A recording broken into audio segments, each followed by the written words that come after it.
Alright guys, I'm going to give you a tutorial on how to make a brush in Photoshop. I told you I would do that, so this is what you'll be working on today. What you want to do first is open up a new blank document. Now the size is pretty important. You generally want the pixel depth to be pretty high, so I'm going to go with like 3000 on the width and maybe 2000 on the height. Keep your resolution at 300 dpi. This is something kind of important here. Instead of a white background, you want to use a transparent background. And then you can call it brush example or brush or whatever you want to call it.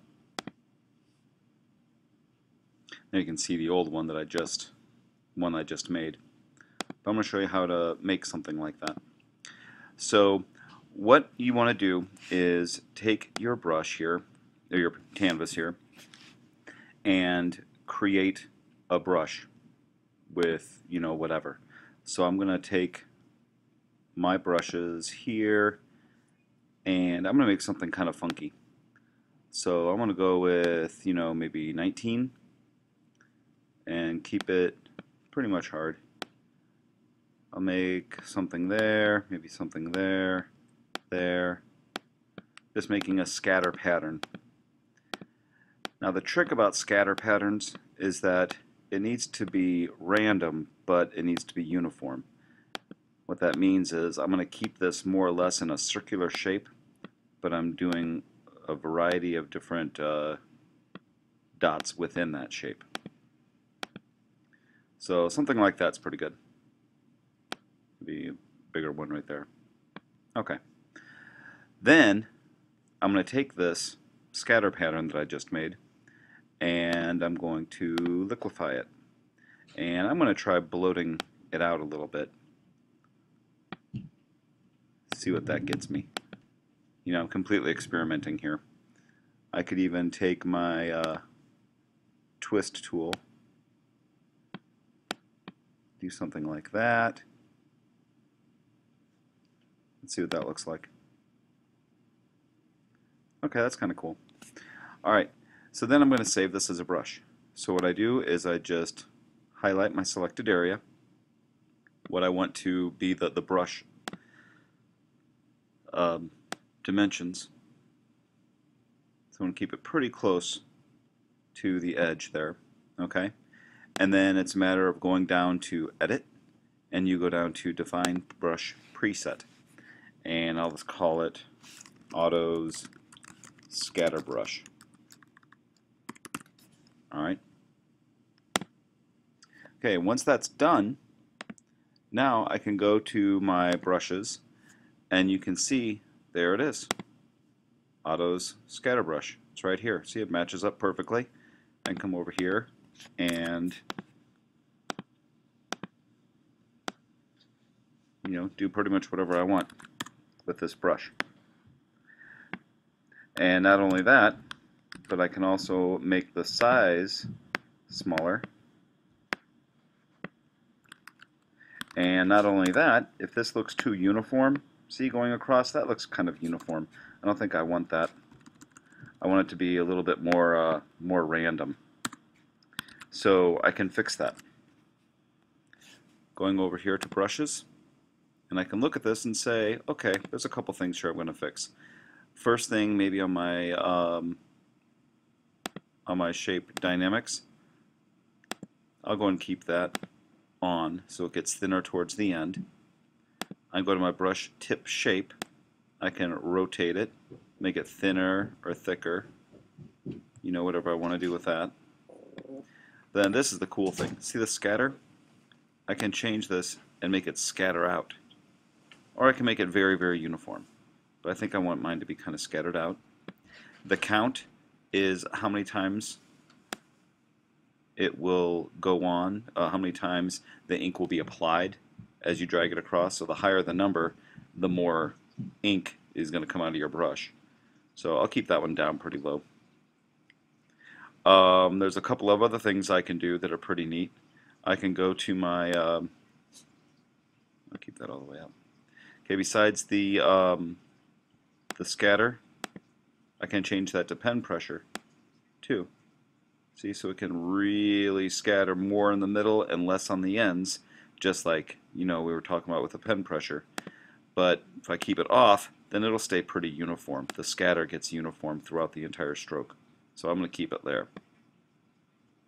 I can turn on texture and make it go to a variety of different kinds of texture. This is just a simple sand texture. And what that does is it applies that sandy texture to the brush. So here's my preview, and you can see as I move it back and forth, you can see the white of where that sand texture is located. It's going to take away part of that ink. So you can kind of mess around with this if you want to. Let's see what are some other things we can mess with. What about other dynamics? Let's see what that can do. We have an opacity jitter and a flow jitter. Now if you see both of these things on pen pressure, if I turn them off, you'll see what happens. It means it will become, the opacity becomes the same on the ends, but heavier in the middle. See that? And the flow jitter is, again, how much ink comes out. So these are some things just that you can mess with if you want to. But I think I'm good with this right now.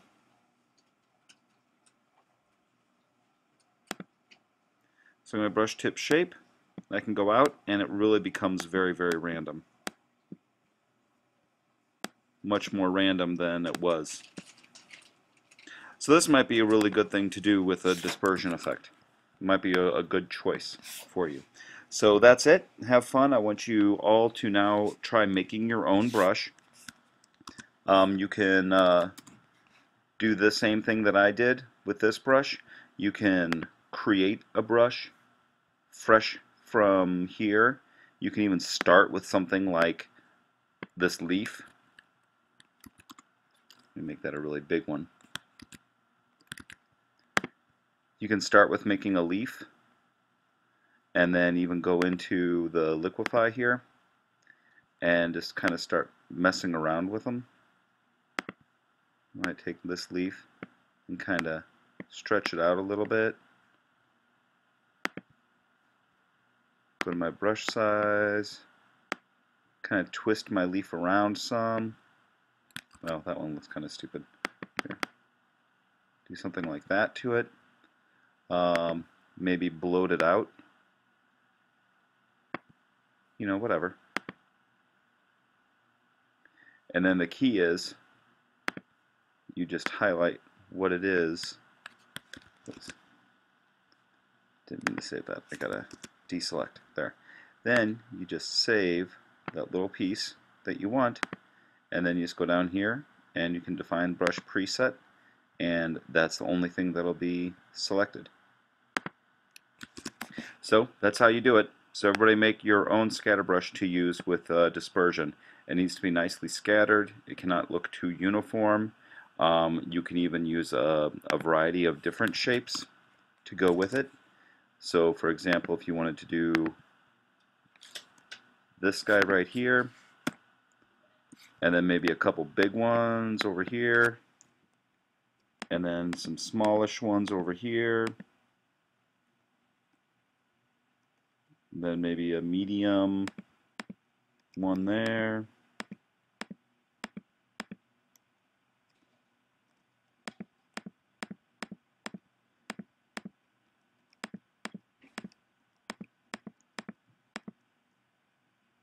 Yeah, just kind of mess around with it some. This guy I'll have to make him bigger because he's on this end. Something like that. That might look kind of cool for a dispersion effect. Just make sure you get all of them. And you can easily define that brush preset. So go to it.